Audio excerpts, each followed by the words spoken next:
In this Shorties tutorial, I'm going to make your life easier with smart objects.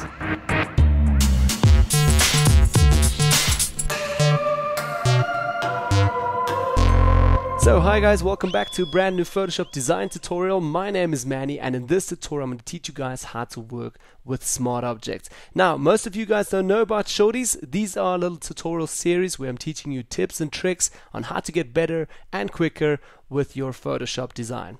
Okay, so let's simply get started. I'm going to turn off the Shorties layer over here on the right hand side. Going to turn on my example, and as you guys can see already, I've just created something super random, the shark. Yeah, that's supposed to be the logo today, and in the background we have a nice bridge over here.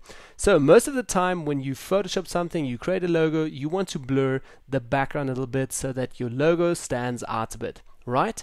So normally what you do is you're going to select the background layer, you head over to filter, you're going to go to blur, Gaussian blur, and you're going to give that background maybe a blur. So over here I'm going to give that a radius of something ridiculous now, maybe something around 8.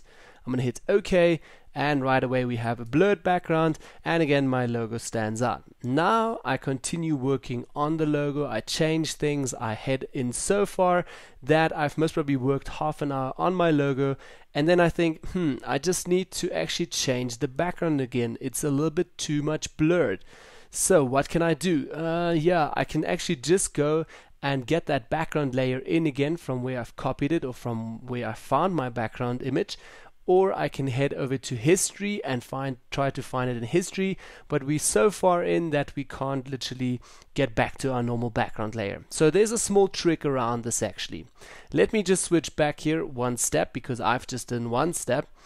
When you start working with this, simply go to your background layer, and first of all, before you do your logo, so you're still at this stage, hit right click and go to convert to smart object. Once you hit smart object, you will see that on the right hand side from your layer you've got a little icon over here. So this means now that this layer is actually a smart object. So now you can apply filters, and you can always go back and tweak those filters.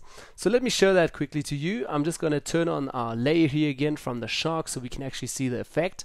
And as well, I'm going to select here the layer 2, which is the background layer now. I'm going to go back to filter, blur, Gaussian blur, and again tweak my image here with 8 radius or 8 pixels of blurriness. Okay. Also have a look what happens here to our layer. We've got a little icon opening here, a little arrow, and you can also see smart filters with Gaussian blur. And as well, you can also enable this or disable it again with this little eye over here. So what does this actually now mean? If I'm continuing to do work on my logo here, and once I'm ready and everything is good, then I say, hey, okay, I need to still change my background a bit, it's still too blurry.